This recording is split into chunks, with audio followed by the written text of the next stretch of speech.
Assalamualaikum warahmatullahi wabarakatuh. Oke Ananda, hari ini kita belajar mengenai struktur dan fungsi jaringan pada tumbuhan. Nah, ada tujuan pembelajarannya. Yang pertama, siswa mampu menjelaskan jenis jaringan pada tumbuhan. Dan yang kedua, siswa mampu menjelaskan apa saja organ pada tumbuhan. Sebenarnya pada materi ini ada 3 tujuan pembelajaran. Yang satu lagi adalah kultur jaringan yang akan kita bahas pada pertemuan selanjutnya. Jenis jaringan pada tumbuhan. Perlu Ananda ketahui bahwa jenis jaringan pada tumbuhan itu terbagi menjadi 2 ya. Yang pertama ada namanya jaringan meristem dan yang kedua ada namanya jaringan permanen ya. Nah, jaringan meristem atau disebut juga dengan jaringan embrional. Apa sih jaringan meristem tersebut? Jaringan meristem merupakan jaringan yang sel-selnya masih aktif membelah ya. Berarti kalau masih aktif membelah berarti jaringan meristem ini masih bisa mengalami pertumbuhan dan perkembangan. Nah, yang mana sifat-sifat dari jaringan meristem? Yang pertama, yang disusun oleh sel-sel muda yang masih aktif membelah. Dan kedua, tidak memiliki ruang antar sel atau susunan selnya rapat ya. Kemudian yang ketiga, sel-selnya berbentuk bulat, lonjong, poligonal, kuboid atau prismatik dan memiliki dinding sel yang tipis. Kemudian di dalam sel mengandung banyak protoplasma. Dan sel memiliki 1 atau 2 inti sel atau nukleus yang besar dan vakuolanya sangat kecil ya. Nah, jadi itu jaringan meristem. Kemudian jaringan meristem ini berdasarkan asal terbentuknya dibedakan menjadi 2 macam ya. Ada namanya meristem primer dan meristem sekunder. Nah, meristem primer ini merupakan meristem ya pada tumbuhan dewasa yang sel-selnya masih aktif membelah dan umumnya terdapat di ujung batang atau pucuk dan ujung akar ya. Misalkan ini tumbuhan, nah pada ujungnya batang atau pucuk ini terdapat meristem primer ya, dan pada ujung akar bagian bawah itu disebut dengan meristem primer yang pada ujung akar. Kemudian ada namanya meristem sekunder. Nah, meristem sekunder ini merupakan yang berasal dari sel-sel dewasa yang sifatnya berubah menjadi sel-sel yang meristematik di bagian tengahnya. Contohnya adalah kambium dan kambium gabus ya. Nah, kambium ini merupakan lapisan sel yang aktif membelah di antara pembuluh angkut xilem dan floem. Nah, kambium ini terdapat di dalam batang maupun pada akar tumbuhan dikotil. Nah, sehingga kambium ini menyebabkan pertumbuhan sekunder sehingga batang menjadi tambah besar. Nah, jika Ananda melihat batang menjadi besar itu disebabkan karena adanya kambium ya. Kemudian, kambium gabus ini terletak di bawah epidermis, batang dan akar yang sudah tua. Kemudian, berdasarkan posisinya, jaringan meristem dapat dibedakan menjadi 3 macam. Yang pertama, ada namanya meristem apikal atau meristem ujung. Ya, karena meristem apikal ini terdapat pada ujung batang atau pucuk utama, ujung batang lateral dan ujung akar. Dan meristem apikal ini menyebabkan perpanjangan pada batang dan akar. Dan proses pemanjangan meristem apikal ini akan menghasilkan daun, bunga, dan tunas yang akan berkembang menjadi cabang samping ya. Meristem apikal ini sama dengan meristem primer yang terdapat pada ujung batang atau pucuk dan ujung akar. Nah, yang kedua ada namanya meristem interkaler atau axiler atau disebut juga dengan meristem antara. Ya, nah, yang mana meristem interkaler ini terdapat di antara jaringan dewasa atau jaringan yang sudah mengalami diferensiasi. Contohnya pada pangkal ruas tumbuhan. Ya, apabila Ananda melihat tumbuhan memiliki ruas, itu disebut dengan meristem interkaler ya. Karena meristem interkaler ini akan menyebabkan pemanjangan pada ruas batang dan menyebabkan terbentuknya bunga. Nah, yang ketiga disebut juga dengan meristem lateral atau meristem samping, yang mana meristem lateral ini terletak memanjang sejajar permukaan batang atau akar. Contohnya kambium pembuluh atau kambium vaskular dan kambium gabus. Dan meristem lateral ini menyebabkan terjadinya pertumbuhan sekunder pada batang maupun akar, sehingga batang dan akar tersebut akan membesar. Nah, meristem lateral ini sama dengan meristem sekunder ya. Nah, jadi jelas perbedaannya bahwa berdasarkan posisinya ini jaring meristem dapat dibedakan menjadi 3, sedangkan berdasarkan asalnya meristem dibedakan menjadi 2. Ya, perlu diingat ya. Nah, ini adalah gambar dari meristem primer. Bisa Anda lihat bahwa yang ditunas itu disebut dengan meristem apikal. Kemudian ada kambium vaskular ya. Kemudian ada akar. Kemudian jenis jaringan yang kedua ada namanya jaringan permanen atau disebut juga dengan jaringan dewasa. Nah, jaringan permanen ini merupakan jaringan yang berasal dari pembelahan sel-sel meristem primer maupun sekunder yang telah berdiferensiasi atau mengalami perubahan bentuk sesuai dengan fungsinya. Nah, jadi jaringan permanen ini bersifat non-meristematik atau tidak aktif membelah ya, tidak tumbuh dan tidak bisa berkembang lagi. Nah, perlu Ananda pahami bahwa jaringan permanen namanya jaringan permanen berarti dia tidak aktif membelah ya, tidak bisa tumbuh dan berkembang.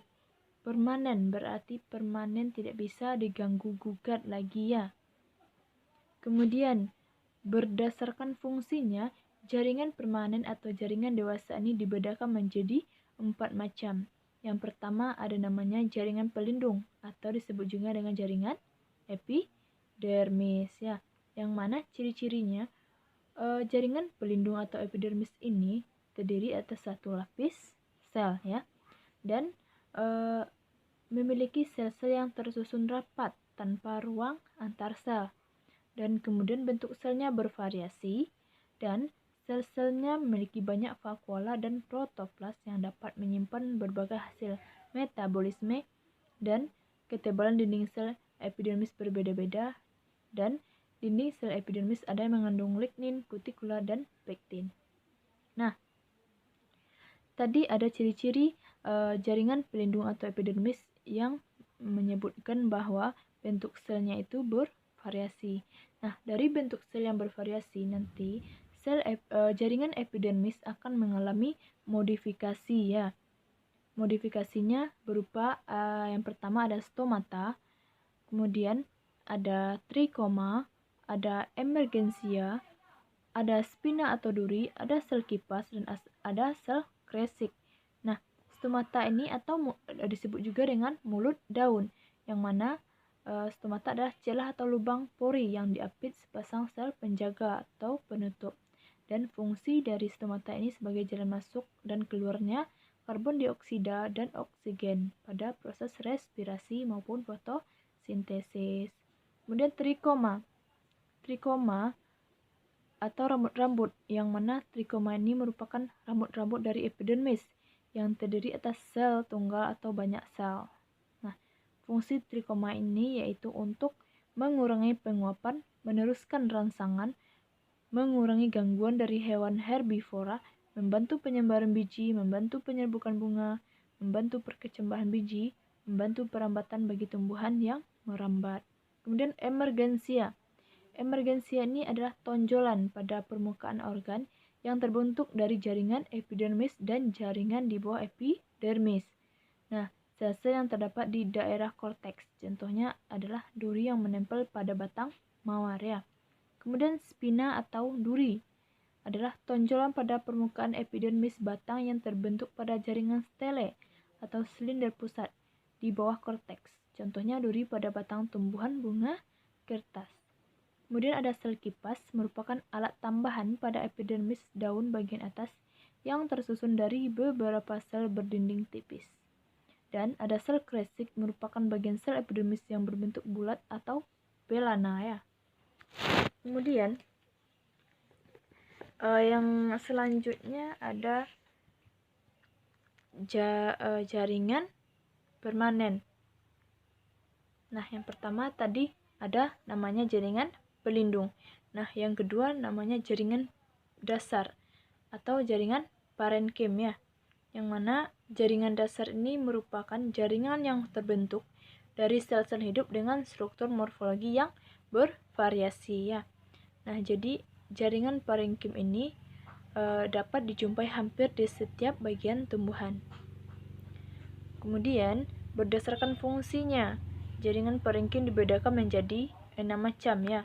Ada parenkim asimilasi, parenkim penimbun, parenkim air, parenkim pengangkut, parenkim udara, dan parenkim penutup luka. Nah, parenkim asimilasi ini yaitu untuk pembuat zat makanan, dan parenkim penimbun yaitu untuk menyimpan cadangan makanan, parenkim air untuk menyimpan air, parenkim udara untuk menyimpan udara, dan parenkim pengangkut ini terdapat pada dalam batang, yaitu di antara xilem dan floem. Dan parenkim penutup luka ini merupakan jaringan yang bisa untuk membelah diri ya. Kemudian berdasarkan bentuknya, jaringan parenkim ini dibedakan menjadi 4 macam. Ada namanya parenkim palisade, parenkim bunga karang, parenkim bintang, dan parenkim lipatan. Nah, yang ketiga ada namanya jaringan penyokong atau penguat, yang mana jaringan penyokong ini merupakan jaringan yang menunjang bentuk tubuh tumbuhan. Nah, ciri-cirinya memiliki dinding sel yang tebal dan kuat. Nah, fungsinya untuk menegakkan batang dan menguatkan daun, untuk melindungi tumbuhan dari gangguan mekanis, untuk melindungi embrio di dalam biji, dan melindungi jaringan pengangkut dan memperkuat jaringan aerenkim atau parenkim penyimpan udara. Nah, berdasarkan bentuk dan sifatnya ini, jaringan penyokong ini dapat dibedakan menjadi 2 macam, yaitu jaringan kolinkim dan sklerenkim. Jaringan kolinkim merupakan penguat pada organ tumbuhan yang masih aktif mengadakan pertumbuhan dan perkembangan. Jaringan ini yang terdapat pada batang, daun, bagian-bagian bunga buah, serta pada akar yang terkena cahaya matahari ya. Kemudian jaringan sklerenkim ini penguat pada organ tumbuhan yang sudah berhenti melakukan pertumbuhan dan perkembangan ya. Perlu Ananda ingat lagi bahwa jaringan kolinkim ini merupakan penguat pada organ tumbuhan yang masih aktif mengadakan pertumbuhan dan perkembangan atau masih aktif membelah ya. Kemudian sklerenkim ini penguat pada organ tumbuhan yang sudah berhenti melakukan pertumbuhan dan perkembangan ya. Dan jaringan sklerenkim ini dikelompokkan menjadi 2 jenis, yaitu ada serabut atau serat-serat sklerenkim dan skleroid atau sel batu. Nah, serabut ini yang berbentuk seperti serat yang panjang yang terdapat serat yang relatif pendek yang ditemukan pada tumbuhan dalam bentuk untaian atau lingkaran. Kemudian skleroid ini atau sel batu merupakan sel-sel yang mati saat dewasa, tetapi protoplasnya tetap aktif sepanjang hidup organ tersebut ya. Kemudian berdasarkan bentuknya, skleroid ini dibedakan menjadi 5. Ada brachyskleroid, macroskleroid, osteoskleroid, ada asteroskleroid, dan trichoskleroid. Nah, yang keempat ada jaringan pengangkut. Jaringan pengangkut ini merupakan yang terdapat pada tumbuhan tingkat tinggi, yang mana berfungsi untuk mengangkut air dan garam-garam mineral serta zat makanan hasil fotosintesis ya. Jadi jaringan pengangkut. Tadi kan jaringan permanen terbagi menjadi 4. Yang pertama apa tadi? Ada jaringan pelindung atau epidermis. Yang kedua ada jaringan dasar. Yang ketiga ada jaringan penyokong. Dan yang keempat ada jaringan pengangkut ya. Kemudian pengangkut ini juga terbagi menjadi dua, ada xilem dan floem. Nah, xilem ini berfungsi untuk mengangkut air dan garam-garam mineral dari akar menuju ke daun. Nah, adapun komponen pembentuk xilem ini ada unsur trakeal, ada serat xilem dan parenkim xilem. Kemudian ada floem. Floem ini mengangkut dan mendistribusikan zat makanan hasil fotosintesis dari daun ke seluruh bagian tumbuhannya. Jadi perlu Anda ingat kembali bahwa fungsi xilem itu mengangkut air dan garam mineral dari akar menuju ke daun, sedangkan floem itu mengangkut dan mendistribusikan zat makanan hasil fotosintesis dari daun ke seluruh bagian tumbuhan. Nah, kemudian komponen pembentuk floem itu ada unsur tapis, ada sel pengiring, ada serat floem, ada parenkim floem, dan sel albumin ya. Kemudian ada namanya tipe-tipe berkas pengangkut. Ada 3 ya, ada tipe kolateral, ada tipe konsentris, dan tipe radial. Tipe kolateral ini yang mana xilem dan floemnya terletak berdampingan. Ya, sedangkan tipe konsentris itu terdapat dari tumbuhan paku-pakuan. Kan tipe radial itu contohnya pada akar monokotil ya. Nah, kemudian ada namanya jaringan sekretori. Jaringan sekretori ini merupakan yang menghasilkan suatu zat. Dan pada tumbuhan ada beberapa macam jaringan sekretori. Ada saluran getah, ada sel-sel resin dan minyak, ada sel-sel lendir, ada sel penyamak dan sel-sel mirosin ya. Kemudian bisa Anda lihat bahwa ini adalah gambar dari ada floem. Bentuk floem seperti itu. Ada meristem, ada epidermisnya, ada parenkim, kolenkim, xilem, dan sklerenkim. Ya. Nah, ini tipe-tipe berkas pengangkut. Ya. Nah, kita lanjut, ada organ pada tumbuhan. Organ pada tumbuhan dibedakan menjadi dua ya. Ada organ vegetatif dan organ generatif.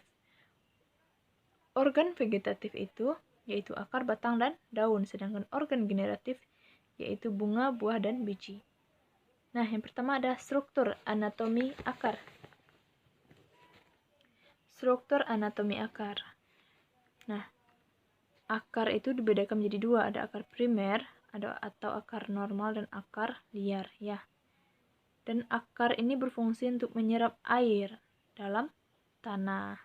Kemudian komponen penyusun akar itu ada namanya tudung akar, ada epidermis, ada korteks, ada endodermis, dan stele. Ya. Tudung akar itu berfungsi melindungi promeristem dan membantu penetrasi akar yang tumbuh ke dalam tanah. Kemudian epidermis itu yang sel-selnya berinding tipis dan tidak mengandung kutikula.